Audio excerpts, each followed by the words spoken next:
Assalamualaikum warahmatullahi wabarakatuh. Bismillahirrahmanirrahim. Kata dari kata qatlun yang artinya pembunuhan dibaca rafa', nasab maupun khafad dalam Al-Quran sebanyak 10 kali. Sedangkan kata taqtil, pembunuhan yang sangat-sangat berat, taqtil itu dalam Al-Quran 1 kali. Sedangkan qital yang artinya perang, qital dalam Al-Quran 13 kali.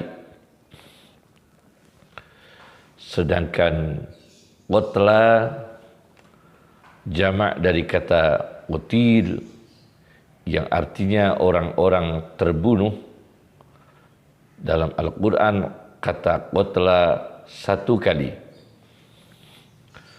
Kami tidak mengangkat dari bentuk fiilnya, tapi bentuk isim. Pembunuhan merupakan suatu jinayah, kriminal, kejahatan, dan tentunya adalah dosa besar. Akibat-akibat dari kejahatan pembunuhan, perbuatan pembunuhan atau pembantaian, 1 ialah pembunuhan merupakan doktrin iblisisme, yaitu mengamalkan, mengerjakan doktrin iblisisme. Ada satu hadis riwayat Ibnu Hibban di dalam kitabnya Sahih Ibnu Hibban.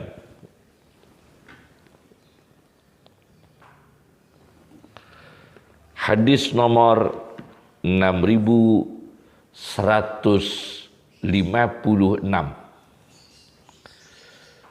Sabda Rasulullah sallallahu alaihi wasallam, iblis setiap pagi berpidato di depan para pasukannya, para tentara iblis, mengatakan, siapa yang bisa menyesatkan seorang muslim pada hari ini, maka pada hari ini aku pakaikan pada kepalanya sebuah mahkota, at-taj.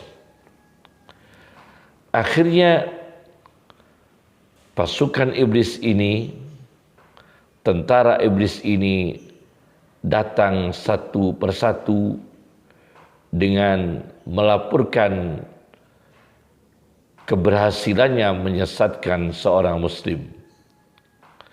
Ada yang melaporkan bisa membujuk seorang muslim melakukan cerai kepada istrinya, tapi iblis tidak memberikan mahkota untuk tentara itu. Kemudian ada lagi tentara iblis yang bisa membujuk seorang muslim melakukan durhaka kepada kedua orang tuanya. Iblis juga tidak mau memberi mahkota pada tentara itu.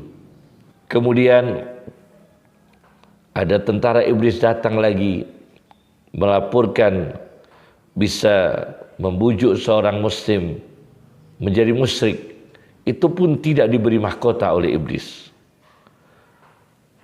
Datang lagi tentara, berhasil membujuk, mempengaruhi seorang muslim berbuat zina, maka tentara iblis itu tidak diberi mahkota oleh iblis. Tetapi yang terakhir, tentara iblis melaporkan bisa membujuk seorang muslim melakukan pembunuhan, maka iblis segera memberi mahkota kepada tentara iblis yang bisa membujuk seorang muslim melakukan tindak pidana jinayah pembunuhan. Berarti pembunuhan adalah target doktrin iblis yang sangat spesial. Jadi pelakuan perbuatan pembunuhan adalah termasuk iblisisme. Yang kedua, melakukan pembunuhan akan mendapatkan siksa psikologis, siksaan mental bagi pelakunya. Orang yang melakukan pembunuhan akan mendapatkan siksaan oleh Allah, siksaan mental. Dia akan tersiksa kalau dia itu normal, kecerdasan emosionalnya masih aktif, maka dia akan tersiksa psikologisnya, selalu mengingat perbuatannya yaitu pembunuhan. Dr. Sayyid Hussein Al-Affani dalam kitabnya Al-Jaza min Jinsil Amal di jilid 2 halaman 171 menceritakan tentang para pelaku pembantaian, pembunuhan terhadap yang mulia Sayyiduna Husain. Diceritakan di sini, fa innahu qalla man naja min ulaika alladhina qataluhu min afatin wa ahatin fid dunya. Sedikit di antara mereka yang melakukan pembunuhan yang selamat dari penyakit-penyakit selama di dunia. Jadi pelaku pembunuhan terhadap Husain menderita sakit yang berat. Falam yakhruj minha, dan tidak keluar dari dunia. Hatta usiba bimaradin, mereka ditimpa penyakit. Wa aksaruhum asabahumul junun, dan kebanyakan dari mereka pembantai Sayyidina Husain mengalami penyakit jiwa, yaitu gila. Al-junun, mengalami kegilaan. Saya ingatkan pada pelaku pembunuhan, ingat, Allah Maha mengetahui, Allah Maha melihat, akan menimpakan pelaku pembunuhan penyakit-penyakit termasuk penyakit jiwa menjadi manusia yang gila. Al-junun, mengalami kegilaan. Yang ketiga, pelaku pembunuhan dengan kehilangan kecerdasan intelektualnya, kecerdasan emosionalnya, kecerdasan spiritualnya, juga nanti bertemu kepada Allah Subhanahu wa Ta'ala akan mengalami keputusasaan dari rahmat Allah. Maka tidak dirahmati oleh Allah, tidak disayangi oleh Allah. Bisa saja tidak disayangi di dunianya tidak disayangi, di alam kuburnya tidak disayangi oleh Allah nanti di akhiratnya. Rasulullah Shallallahu Alaihi Wasallam diceritakan dalam hadis Sunan Ibni Majah dengan syarahnya, syarah Sunan Ibni Majah karya ulama Ethiopia yang berdomisili di Makkah Al-Mukarramah, Syekh Amin Al-Harari, dalam syarah Ibnu Majahnya di jilid 15. Hadis Sunan Ibnu Majah nomor 2578. Itu kalau nomor hadisnya di syarah tersebut. Syarah Sunan Ibnu Majah karya Syekh Muhammad Amin Al-Harari.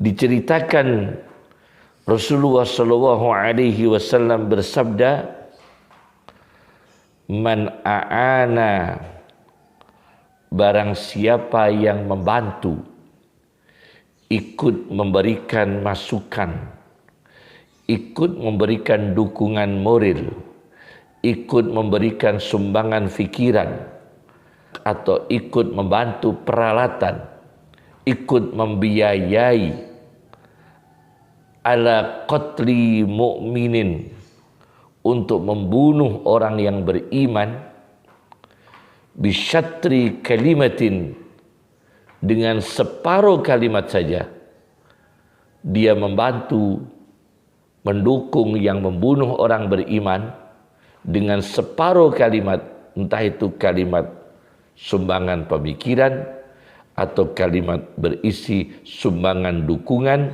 atau kalimat berisi sumbangan peralatan, laqiyallaha azza wa jalla, maka orang itu akan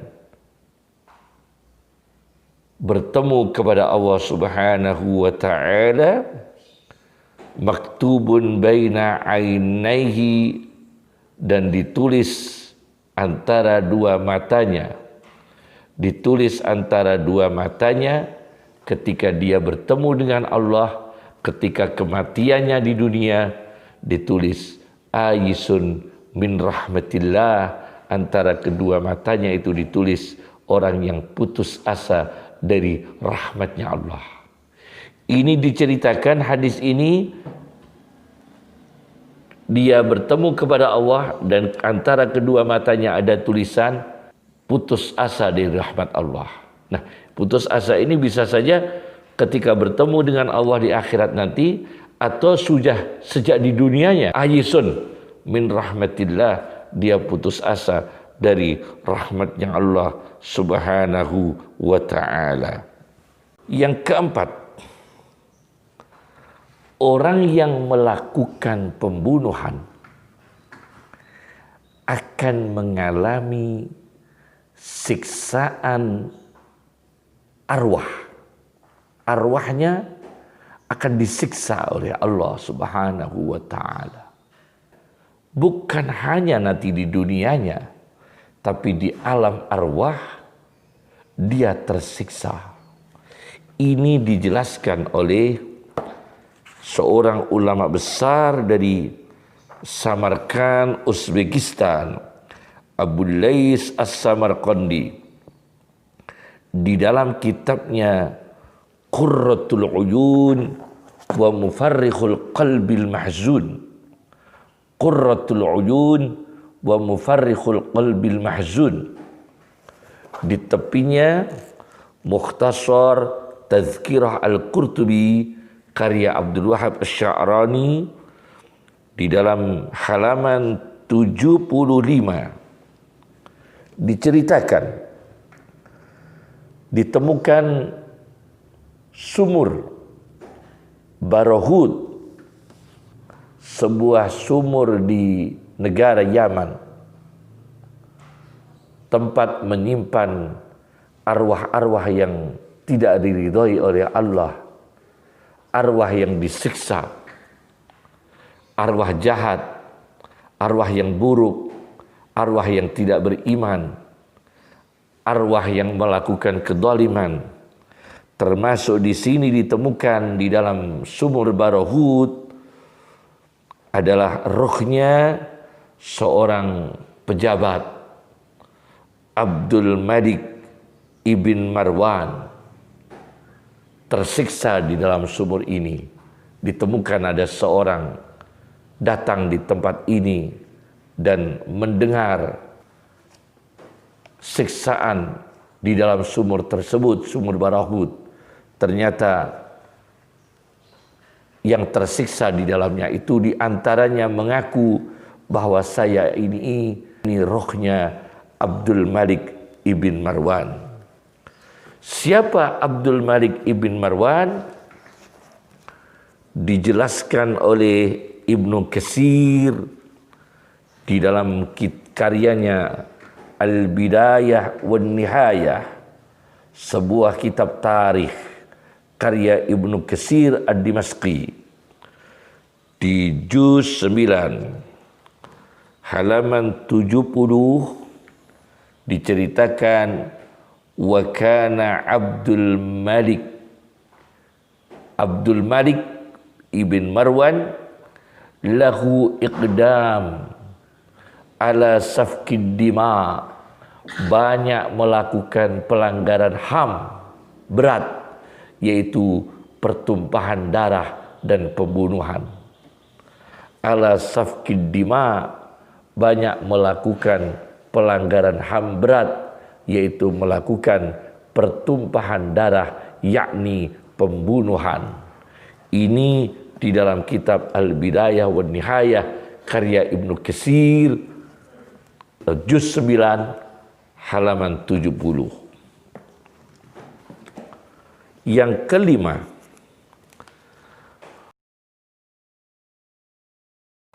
orang yang melakukan pembunuhan atau penganiayaan yang lain dengan modus yang berbeda-beda, dengan berbagai bentuk penganiayaan, berbagai bentuk kedzaliman, berbagai bentuk penyiksaan, Rasulullah Shallallahu Alaihi Wasallam diceritakan di dalam hadis Sunan Abi Dawud, hadis nomor 3045. Sunan Abi Dawud dengan syarah Sunan Abi Dawud, syarah Ibnu Ruslan, di jilid 13 halaman 143 144 diceritakan, suatu ketika seorang sahabat Nabi Sallallahu Alaihi Wasallam, Hisham bin Hakim ibn Khizam, mendatangi negara Suriah, tepatnya di kota Himsa.